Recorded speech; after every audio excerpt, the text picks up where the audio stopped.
Hello, welcome to our panel. I'm very happy that we're doing this.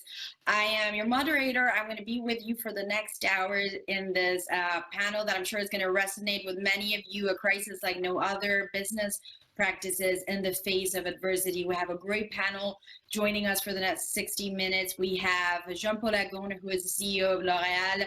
We have Sophie Bellon, who is the CEO. Hello, how are you? We also have Sophie Bellon, who is chairman at Sodexo. We have Guy Ryder, who is Director General at the International Labour Organization.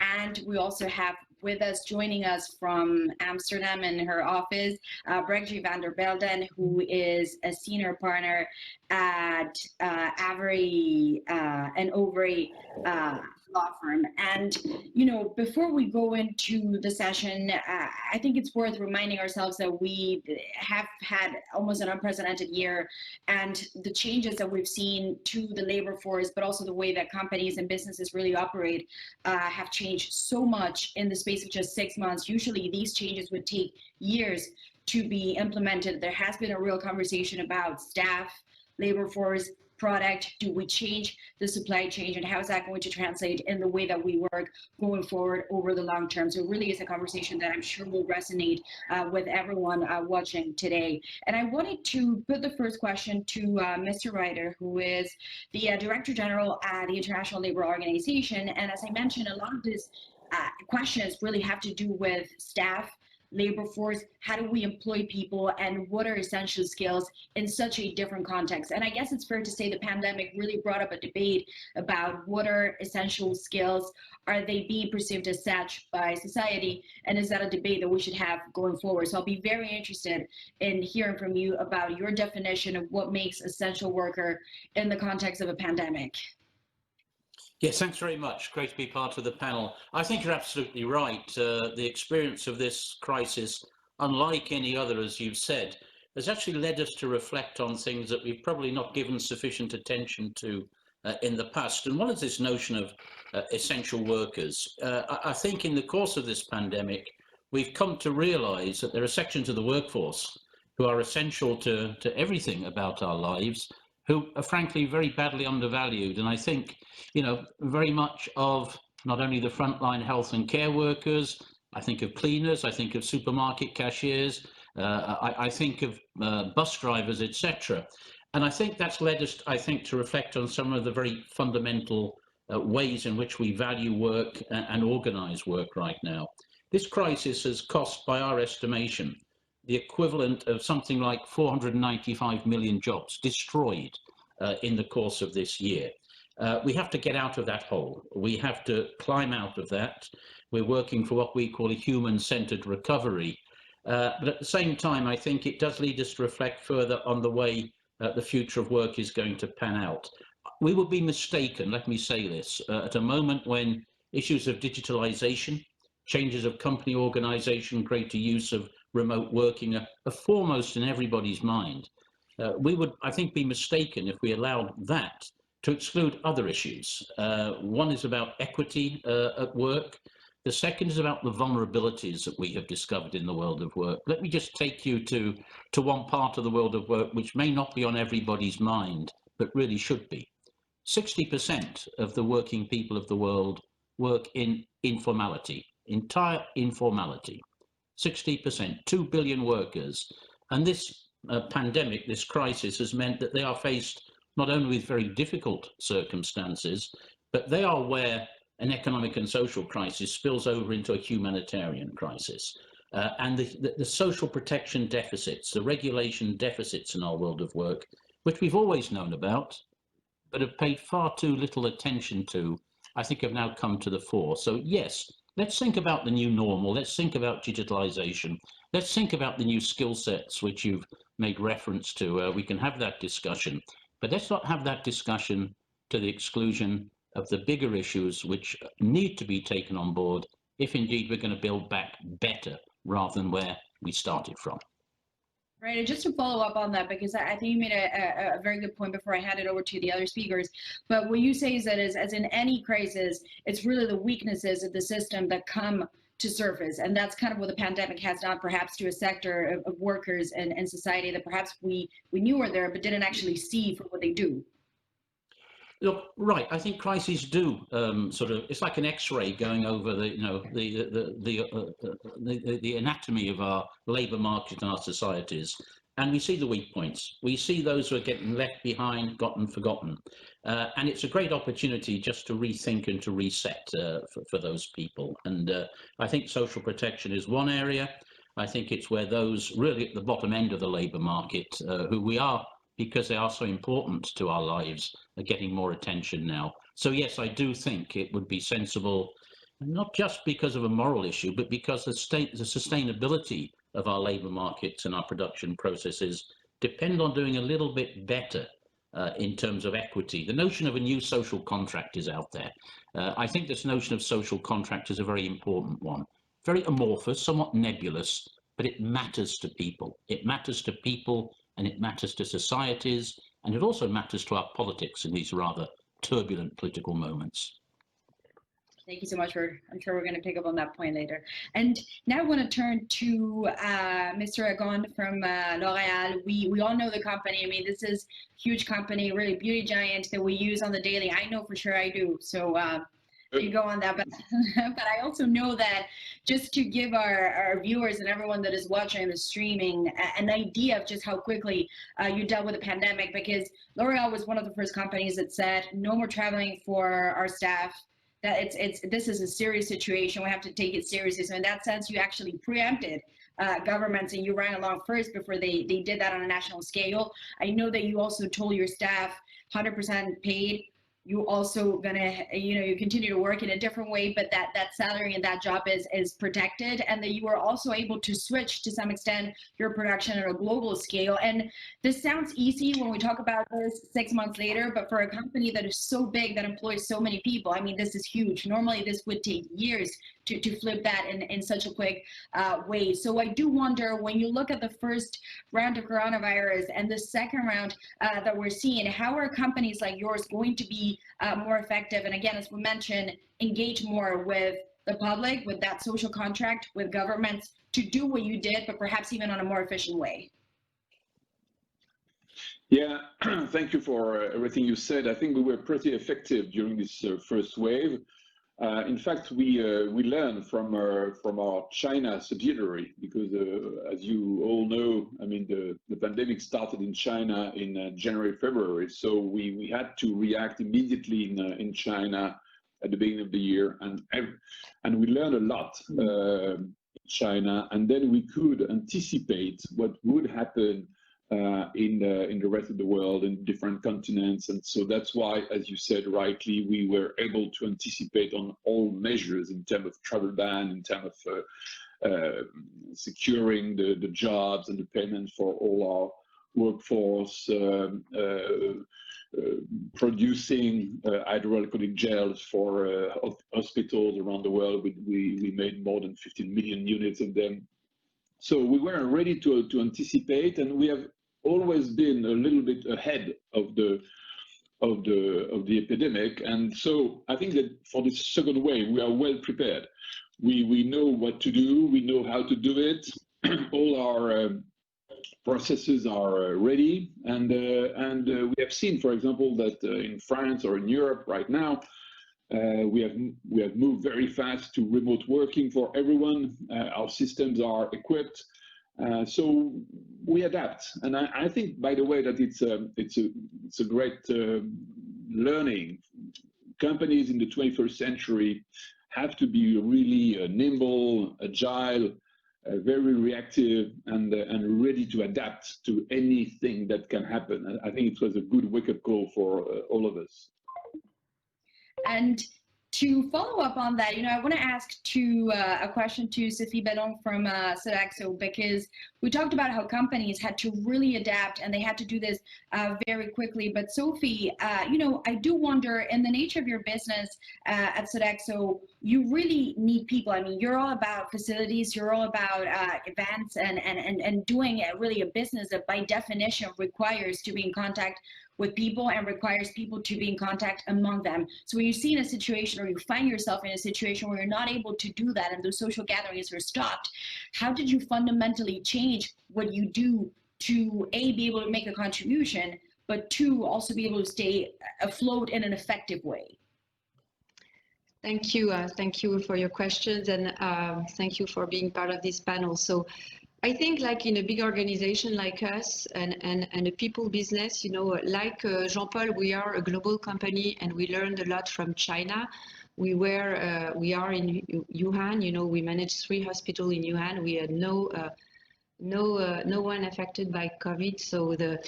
So we learned from what happened in China, and the message from the beginning was first our people, then our client and our consumers, and then you know, our cash, and also support our small providers to keep doing business. So as Jean-Paul said, you know, we learned from a country where it started, and then it made us possible for us, you know, to be ready for Europe, be ready for the Americas. And also, so the crisis was managed, of course, globally to exchange on best practices, but very much locally. And we had to break down the silos between our activities. For example, our people in hospitals or in a senior home were very busy, while some of our teams in schools or universities, you know, didn't have a job anymore. So there was a big solidarity, and all the team at the region level, at the country level, were there to support the team on the ground, so they could adapt, you know. So they had the mask and the uniform necessary to protect themselves, and also to serve, to be able to provide meal in a healthy condition, and we had to adapt very quickly, and it's incredible how, you know, the organization, we also stopped every global initiative, you know, to let people do their job on the ground. And that, I think, is something that, of course, we're also doing during this second phase, but also I think it's something that needs to stay, because in big companies sometimes you have a lot of global and transversal initiative, and it's good, but in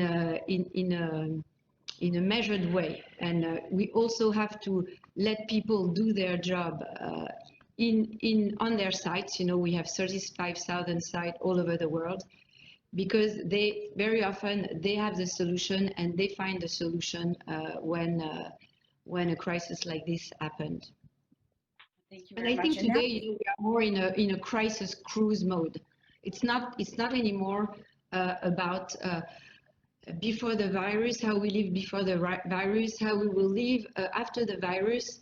I think now we're living with the virus, and maybe in 12 months or 18 months, you know, and we're living also in other uncertainties. You know, we had some, you know, terrorism attacks in France very recently, and in the future we will live more and more with all those uncertainties, and the challenge there is to address at the same time the short term and the daily issues that are changing, and we have to adapt all the time. We have to be agile, and at the same time, you know, we need to transform ourselves, and we need to look at the long-term outlook. And I think even more, it's the role of a manager, you know, of big companies, but I think even more than today, even more than before today, because of this crisis, we have to do both things at the same time. So both things at the same time. And, you know, just to just put a final introduction question, I did wanted to turn to Madame van der Velden, who is a senior partner at Allen Overy, joining us from Amsterdam. And, you know, of course, you're a lawyer. You know how this works. You know that when you're a legal firm, your clients do want to be with you. Anyone that's ever done a business deal knows that you need a lawyer, and you need the lawyer right next to you in many ways. But of course, with coronavirus, you're not able to do that, so you have to work differently. So I do wonder, and I'll be very, very curious to get your experience on this. You know, what does it do when you're not in the same room in terms of trust, in terms of that element of I trust what you're doing. I'm not really seeing you perform what you're doing. I'm not in the same room. I don't have the eye to eye moment with you, but still, let's do business and keep it going. Yeah, that's a very good question, because I think as a global law firm, we were totally equipped to work flexible and work from home. So in that sense, the pandemic didn't really make us, there was no need to really change the way we worked. We finally did it because we were very attached to the offices, and now you can see you can easily work from home. But at the same time, I think it made us realize even more how important the human factor is. And that goes, I mean, that's first of all true within the organization. We see that although we can work all from home and we can communicate with each other very easily, in the end, to find the creativity and to train people, it's really hard when you're not together. And doing business is again, I think, underlining the importance of the human factor, because on the one hand, we rely on long-term client relationships, and I think knowing each other, when you know your client very well, you can do it over the phone or on screen as well, so that works. But in the end, I myself, my background is a litigator and a restructuring lawyer, and if you really want to make a deal, you have to have people in the room looking each other in the eye and trusting each other. And we've seen a lot of deals, well, going on for a long time, not being able to close because of that lack of just being in a room together. And that is very hard. And I think what we see is, although you can do 80–90% of the work, you can do perfectly online and it's all fine, in the end, really doing a deal, either you know each other and you trust each other, or you have to look each other in the eye, and that is hard these days. Right, and you know, I'm fascinated by that point. So basically, even in your own experience, you have seen that moment in which the client, you're 90% done, but that 10% where you really seal that deal, they still want the handshake moment, which of course is not going to happen anytime soon. It's not a handshake anymore, but I think looking each other in the eye is crucial to what we do.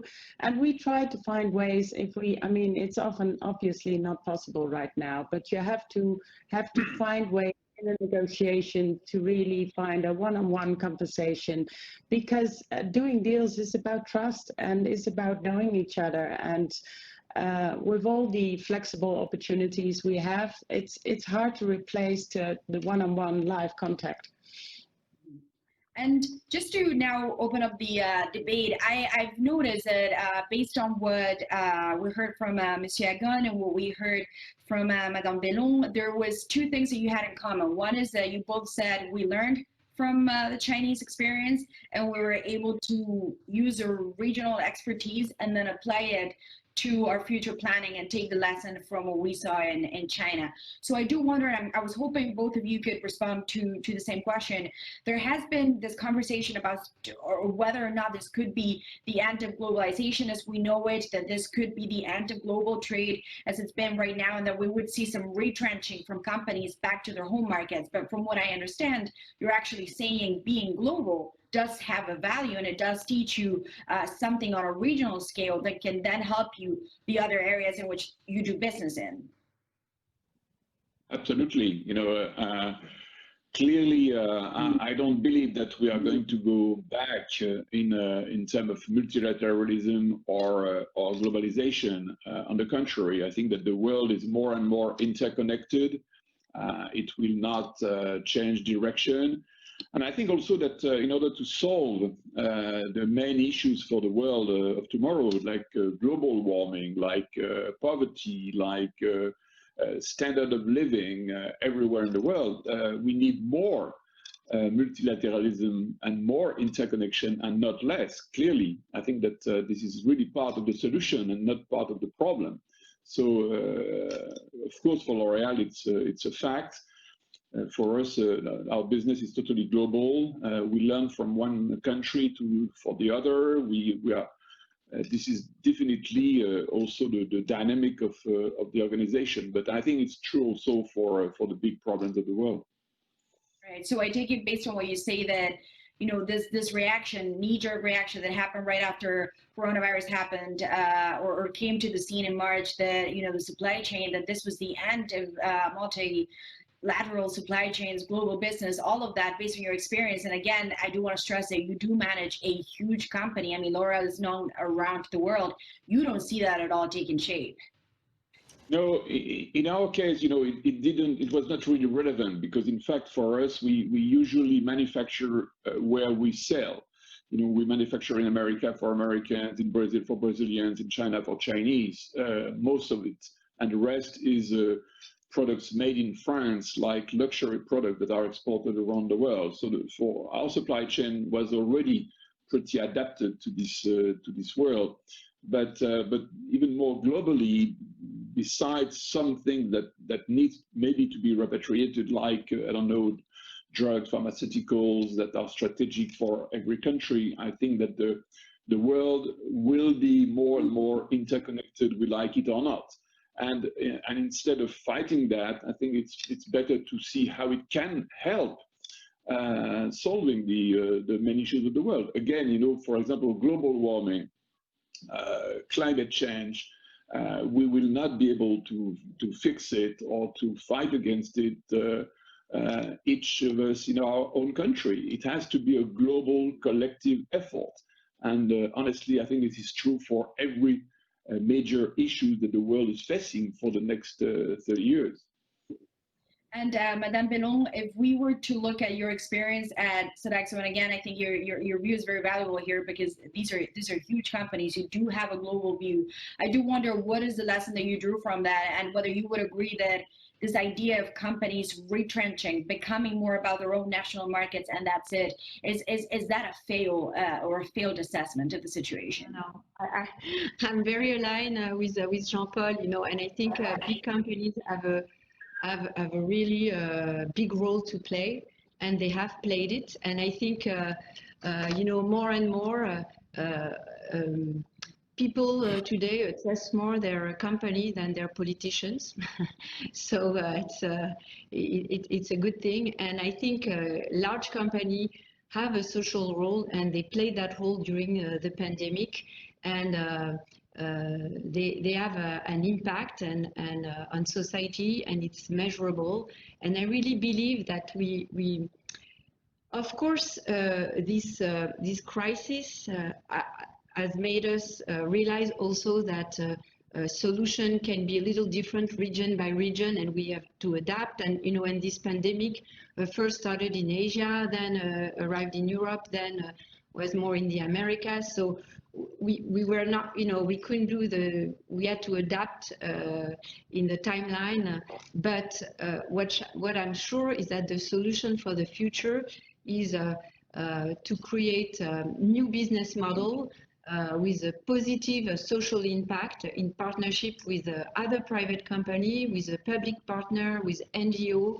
And I think the specific issues and social challenges that need to be solved on the ground, and that's what big company help to do. And I think it's not, you know, it's not. It doesn't mean that big companies are going to disappear. This local need is going to be fulfilled and is going to be made possible also with big companies. And for example, in France, we're just this collaboration with public actors, private actors, NGOs is very important. And I think this is what happened during this crisis. And for example, we have different example or pilot going on. And for example, in France, we're creating a vegetable preparation facility and an entire local system in Clichy-sous-Bois, which is in a suburb area of Paris where there is no economic activity. And the objective is to provide employment, social cohesion in a sensitive neighborhood.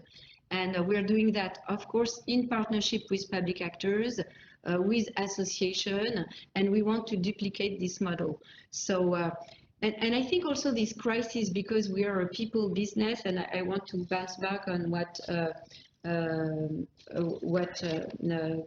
guy said earlier. You know, this crisis has shown that has put in light the jobs of what you know, unseen job or invisible job, and they have been put in light. And I totally agree. You know, the nurses, the cashiers, the sanitation workers, and I think without them, our economies or our society would have collapsed. You know, if we didn't have the cashier in the supermarket, you know, and in the beginning of the crisis, we saw the people, they became crazy. They all rushed out in the supermarket because they thought they wouldn't have food, you know, they would miss and couldn't eat. So so I think little things have become more important, and those workers have become everyday heroes. And their role that was just taken for granted has become more obvious and more important. And for example, I remember in one of the speech of our president in the first lockdown, one of the first speech, he said that children needed to go back to school because some of it, you know, if they didn't go to school, they wouldn't eat a proper lunch, a balanced lunch. Every day, you know, and I can tell you that when we talked about the canteen in school, most of the time nobody talks about it like that. We are very much criticized. But in fact, what we do, you know, when we provide lunch in schools, it is true. We provide balanced meal, and maybe for our kids, you know, it doesn't make a difference. But for some kids, you know, they don't eat balanced meal every day. So and I think this crisis has put in light some important thing, and we need to keep that, and we need not to forget. And for example, there is no upload at the balconies for the nurses anymore. And in a way, it's too bad, because they are still working hard, and there are still some people, you know, that have to go to work, that have to be in hospitals, that have to be in supermarkets, and that have to be there. And I think what they do is very important. And you make a good point about the nurses, because by now they've been working like this for a whole year. You know, it does take a toll on your personal life and your family life too, when you work like that and you see that for a whole year. So we do thank them. And you know, on that note, I do want to pick up on something that you said and put a question to Mr. Ryder, which is, you know, when you listen to what the companies are saying, I think it's pretty evident. 15 years ago, you know, it was all about your shareholders, and it was all about profitability. If you're a company, that's what you were aiming for. But I would also say it's very fair to say that companies right now, and we've heard it even in the session repeatedly, it's about the environment. We want to be a force for good. We know that we're much more scrutinized than we were in the past. We know that the social element of society, but also governments, are expecting us to do much more, and in a way to just focus on my shareholders and my money. It's just not a good look. It's not even good for the product. So I do wonder, when you take all of that together and you notice the shift in tone, which I think is pretty apparent, how does that help you achieve what we talked about earlier at the start of the session, in which you say we want to rethink about the way we look at workers, about the way we look at essential rights, and about the way that we look at remuneration too. So how can you pick that from companies, bridge it together, and actually make it an effective solution for workers across the world? I think it's a really essential point, a great question, and I have to say I'm extremely encouraged by what I've heard from John Paul and Sophie, and their companies are companies that we partner with in all of these areas. And yes, this debate about, you know, shareholder or stakeholder value has been very much with us, and it's going to continue to be with us, and that is encouraging. And I empathise and identify very strongly with what's been said about these issues. I'm slightly less sanguine about the future trajectory, I have to say, and I think it helps if we make two distinctions.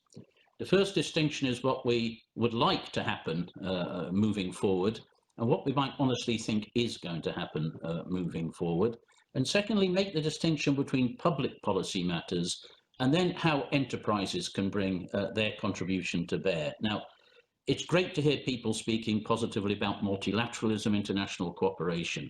But let's be honest, commitment to multilateralism and international cooperation has been severely weakened over the last, shall I say, the last decade.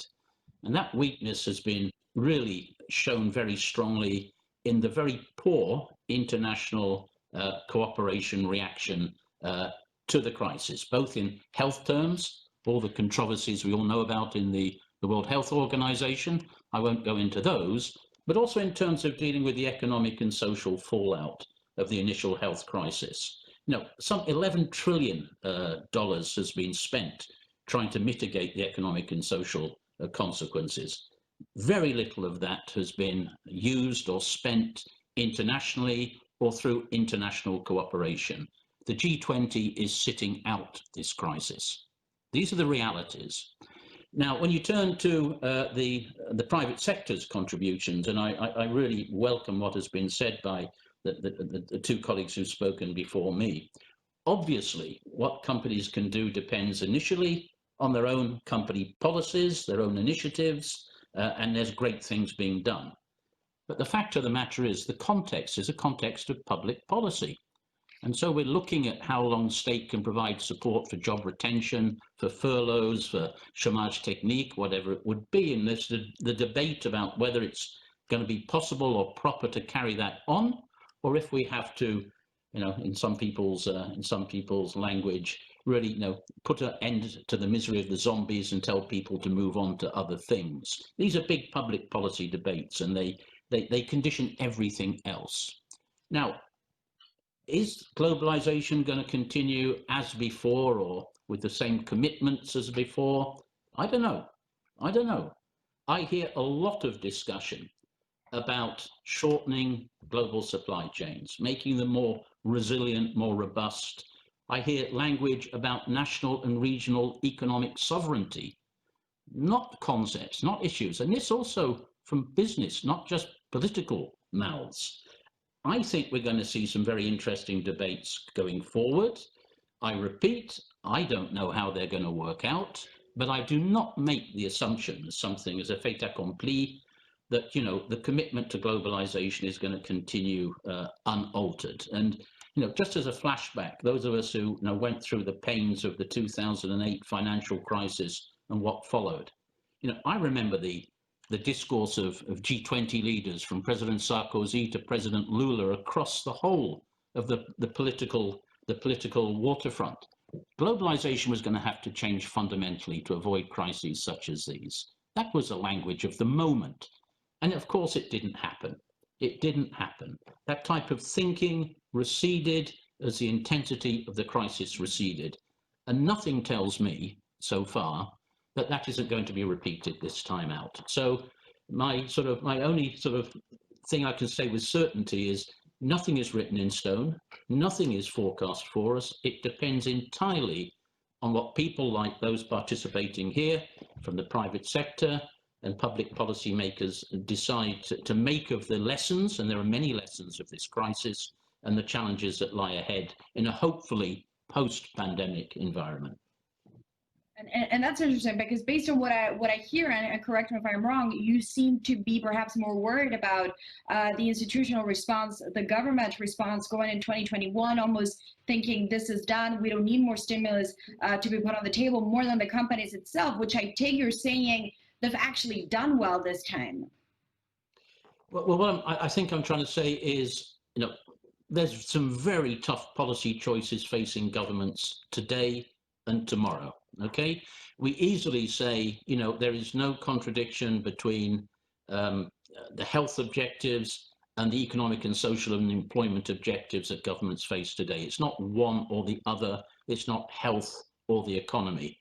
But the fact of the matter is, behind that aggregated, slightly reassuring idea is the fact that policymakers are having to make very, very tough calls right now. That's one point. The second point is there is an almost, I don't want to say almost entire, but a lamentable absence of any international common purpose as we face up to these problems. That's probably got as much to do with politics as it has to do with economic actors such as those participating here, but I think it is the undeniable circumstances in which we operate. And you know, I also wanted to bring up a factor here, other than the policy, and this is an area where perhaps we're seeing how governments and companies do work together, is the restrictions on working from an office, this idea that you still have to stay at home, and that is going to help protect the hospital sanitary equipment and all of the nurses that do such an amazing job alongside doctors. So I did wanted to put a question on this notion to both of you, and to especially, I was hoping to get an answer from Monsieur Agon and Madame Benon, but also Ms. van der Velden, about this idea of, do we work from home and continue to do this? Do you have a fair balance between the two of them? What is the future of the office going to look like? And I'm sure many of the viewers watching this, they do wonder for themselves, am I going to be able to work more from home, or do we going to get to a point where we just go back into the office as soon as we get the vaccine? So if we could just start with Ms. van der Velden and then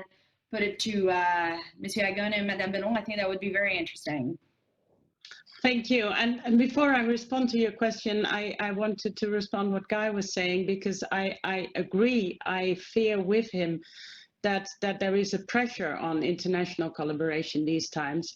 And looking at, and it's also very clear to me that you have to distinguish the public and the private responsibility when it comes to these global themes. But I think the positive thing that hopefully comes out of this crisis, that at least the private sector is very well aware of the fact that the problems that we are facing are too big and too global to solve.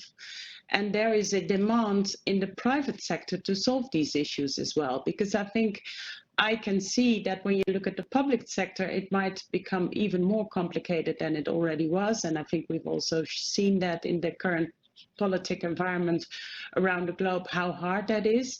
But I think the good thing about these times is that the private sector, and we hear Sophie and Jean-Paul really stepping up today, also taking the responsibility for those global themes. And I think that is what these times hopefully will bring to that debate. So I am always an optimist, but when I speak to my clients, I really feel that especially nowadays, you see the private sector stepping up and feeling a joint responsibility, and that at least is a good thing. But coming back to your question, how will the future look like? As I said, I believe, and that is especially true for law firms, I think the spirit of an organization is in the people. So I really hope that we in some way get back to maybe a bit more balanced, a bit less traveling, definitely, but so working flexible, and I mean, it's given also a lot of opportunities to people to work from home and organize their lives in a better way.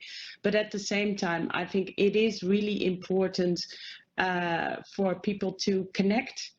And I see that the future, the most important theme for organizations like us is thinking about leadership style, because, and that also I think goes to the heart of the solutions, the solutions we are trying to find for the global issues. It is these days most importantly about empowering people. Because you can't always reach them face to face in a live meeting. So you have to find ways to give them the tools to do it themselves. And if I also hear Sophie saying that the importance of the people on the ground saving the actual problems that are in front of you, it is key to have a leadership style in organizations, to empower people to take the responsibility to find those solutions. So that's what I will expect to be the biggest change is in leadership. Right, so it's a way that management deals with situations more than whether or not you're actually in a physical place or not. Yeah, I think in the past, I mean, you can stand in front of a group and tell the group, what do you want to do? And right now, you have to empower people to find their own solutions. And that is also a good thing. Great. And, you know, I do wonder to Monsieur Agon and Madame Benon, if you could comment on that. You know, again, these are huge companies that operate across the world. Just to make our viewers really understand the scale, you really operate 24/7 across the globe. Which trends do you see sticking as a result of the pandemic? Which ones would you want to see perhaps not sticking? And what's your vision in terms of that future of the office and how you make a product? Of course, understanding that you make a product that course requires a separate set of skills, from, you know, promoting it to making it to selling it, retailing it. And in the case of Sophie, of course, it's really very much about that human element of people on the ground. So what do you see sticking? So just to get back to your previous question, I think that the future will be definitely about flexibility. I think we have to accept the fact that there has been a revolution, a technology revolution with digital, and this has completely transformed the world in terms of everything, in terms of the working relationship, in terms of shopping. And I think that the world of today will be just simply more flexible. In terms of work, people will, for some jobs, of course, not for all of them, but for some jobs, people will be able to choose if they want to work from home or in the office, and maybe some days in home and some days in the office. So flexibility will be the key. But it's true also for other factors. For example, shopping. Clearly, the COVID-19 has been an accelerator also of e-commerce, and it's the same story. You know, we are just witnessing the development of the flexibility for the consumer. The consumer can choose now where he want to shop, where he want to buy. So I think that this is really what's going to happen in the next years. There will be more options available, and consumers and workers, companies will have more flexibilities, and will be able to choose, which in a way it's not bad. So for you, I take it based on what you said, you know, if I read between the lines, that you don't see flexibility as being less efficient. And the reason why I ask is because we have seen a lot of CEOs say, no, I want all of my people as soon as we can in the office because we have to be efficient. In your case, you wouldn't agree with that notion. No, of course not. I mean, it's first, it really depends on the jobs. I mean, some jobs you have to do them. You can't do them in remote working. Of course, it's about industry, production, supply chain, but also research. It's difficult to do it in remote working, and even for office jobs, some jobs are more appropriate or more easy to do in remote working than others.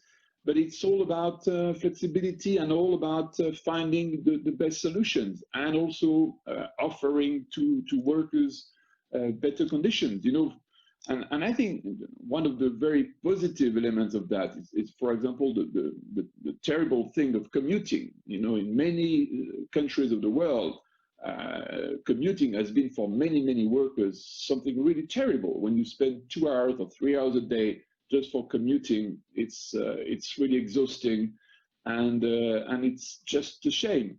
So the fact that now this flexibility offers you the possibility to work differently, I think is a great progress.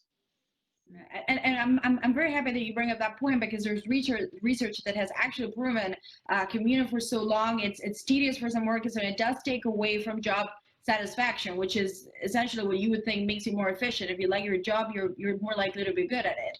But you know, I also wanted to put that question to Sophie on that note. You know, based on what you're seeing, and again, just to stress that you really have to change the way you operate given the restrictions and the physical restrictions among people. But I wonder, you know, if we get to 2021, there's a vaccine, which we're all almost praying that there will be one. How do you go back to doing your normal operations? And is there anything that you would take from what you learned from coronavirus and apply it to the way you work now? Well, thank you. First, you know, I thank you for the question. I think that, you know, what's happening is that with this crisis, there were some trends before the crisis, and with this crisis, everything has accelerated. You know, maybe before we were on a bicycle, now we are in a rocket. You know, straight to the moon. So, and I think you said that in the beginning. So those trends, for example, working from home, we don't have many we are a people company. We have 420,000 people, but not many in the office. You know, we have 35,000 sites across the globe in 65 countries, 67 countries. So we have small teams on those sites. But we work with corporate services, you know, with corporation, and it's one of our biggest business. And we did the studies, and the employees, they want to go back to the office, but they don't want to go back 5 days a week because of some of the things, you know, that Jean-Paul shared, and because of tiredness, you know, the travel, but we estimate that 2 days a week work from home will become the norm. In some countries, it was already like that. In the US, for example, there has been already a lot of work from home. And of course, that number will vary from countries and industries. So it shows that but the COVID has given a huge boost to clients for combine, you know, for example, our clients, they want a combined service for their employees, both at the office and at home.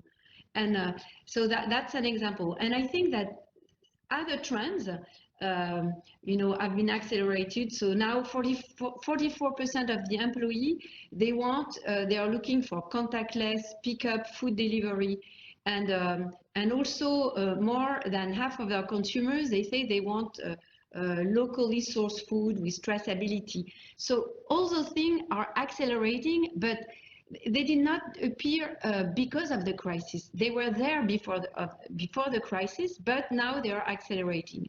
And also, Jean-Paul talked about flexibility, and I think that's what people want. You know, it's more about personalization, and to do that personalization, whatever your industry, you need more flexibility. And in our industry, for example, people, they want to eat, but they want to eat when they want, where they want, and how they want. So it means we need to address the demands through an omni-channel offer, whether it's on a restaurant in the corporation, through a restaurant pass, through a meal delivery. And that, I think, is the change. It's also an acceleration of a level of innovation, more innovation, faster. And to do that, we have to be agile, and we have to be able to deliver that innovation. And then the other thing I think of this crisis that we discussed today is about the fact that even if there is a digitalization and of the way we do business, of the way we live our lives, frankly, I really think that a smile will never replace a smiley, will never replace a real smile. It's like, especially in service business, you know, there are a lot of jobs, and we have seen it during this crisis, that will never be, there are some jobs that will disappear. We have to be realistic, but there are a lot of jobs that will never disappear. You know, everything about caring, taking care of other people, and human being taking care of other human being, whether it's in a hospital, whether it's in your home, whether it's taking care of kids, and this has a big value. And I think that today, you know, that's what we have to remember from this crisis, and that's what we have to work on with our government. Because I think that sometimes we have a service, we have an industry policy, but in France, we don't have a service policy. As a country like China or India, they worked on that because they know that service business are going to be key for the future. So I think we have to keep, you know, the value and the emphasis and the importance of the service business that I've happened in the last months, and we have to keep that, and we have to work with our governments to attract talent. You know, for example, cooked. You know, in our industry, we don't find the people. People don't. We are in a shortage of cooks. It's incredible. You know, there is unemployment, but we cannot find cooks. We cannot find caregivers. So we have a responsibility to attract talent, to train people, and to value what they are doing. We have a global responsibility.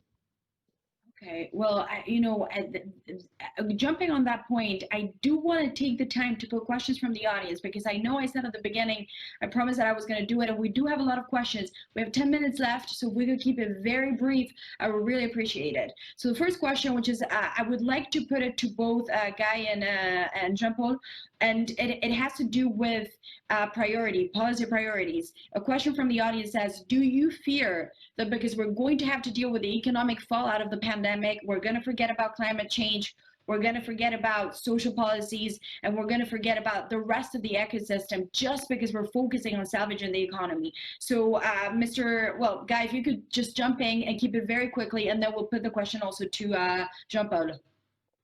The danger is there that we could forget about these other policy priorities, but actually I think we have an opportunity to bring them all together, because for all of the reasons that have just been discussed, you know, we have a reset opportunity here. We have a reset opportunity about the way we organize work, and we equally have the opportunity to bring in, and there's very obvious connections here, how we deal, for example, with climate change, and as I've indicated, the vulnerabilities in the world of work. So let's take the opportunity. It's certainly there. And Mr. Agon, if you could just jump in on that, do you worry? And I bring this question because I know that L'Oreal has been very outspoken about your climate and renewable agenda. So do you fear perhaps that we're going to slip on those goals because we just focus on the fallout on the economy? No, I don't think so. You know, I'm an optimist, but beside that, I think on the contrary, that we have all realized during this COVID-19 crisis how devastating can a systemic crisis be. And so this was a sanitary crisis, but tomorrow it could be a global warming, a climate crisis. And I think that we have all realized now that how devastating it can be for lives, for economy, for the world. So honestly, I think on the contrary, it could be a trigger for everyone to realize that we have more than ever to really to rise to the occasion and stand on some critical issues. And I think again, I say again that of course, multilateralism is not always easy, but it's going to be the only way to solve these issues, because the issues that we are facing are global, we like it or not. And so the only way that we would be able to fix them will be with a global action, not separated by country. So global, and perhaps a global crisis also serves to focus minds on similar goals. And there's another question from the audience, which, you know, I'm happy that we have the perfect guest for this. I want to put this question to you, Bridgie, because someone from the audience has what I think is a question that many people do ask themselves. Do you worry that because we are working from home, that because we do a lot of things digitally, there is a risk there that comes with the legality of it, that comes with, you know, potential hacking? How do you keep those documents, some of which, you know, are very valuable and also carry legal repercussions? How do you keep that safe, and can you operate in the same way? Yeah, I think that's not a new issue, and I think as a global law firm, Alnanovi has been invested in specifically that, to make sure that everything is safe. And so I am quite confident that the global players ensure that that will be the case. I think the debate and the challenges are also more about what is the consequences of that type of global digitalization? And that is more a legal question. And that has also been a question that has been raised before, but it's becoming now much more critical to find an answer, and also to think about rules that apply to exchange of information at a global level. And this is actually also a typical problem that you only can solve at a global level. And the legal community there has a responsibility, but also the public sector has a responsibility to solve that and set those set of rules.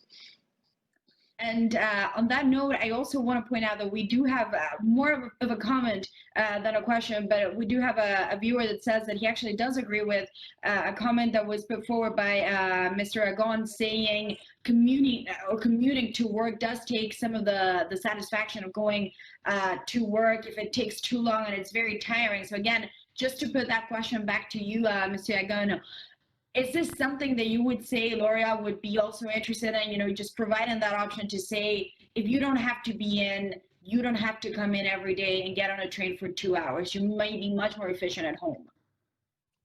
Yeah, absolutely. It's clear. I mean, and again, this is now allowed by the technology. This was not possible 5 years ago, 10 years ago, 15 years ago.